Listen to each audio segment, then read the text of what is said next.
Okay guys, drain natin ito yung tubig ng swimming pool natin. Drain natin yung isang motor. Diyan yung isang motor. So dito sa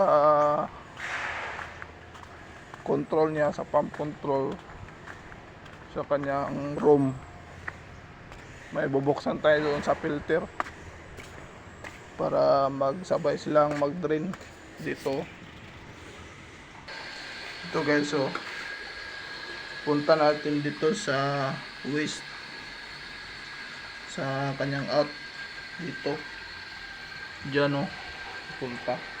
So gawin natin dito, lagyan natin dito sa waste. Ito yung waste. Ito yung valve niya. Ito dito. So ito lahat naka-off. Itong mga gate valve naka-off yan lahat. So dito kita yung waste. Dito yan pupunta. Yan, doon. Dito yan Dito siya. Kung magdi-drain kayo ng swimming pool, pwede rin ito gamitin. Gawin.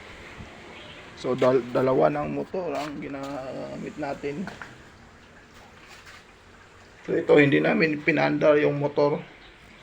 Ano lang yung binuksan lang namin yung drain. Ito dito para hindi na ito mag-function.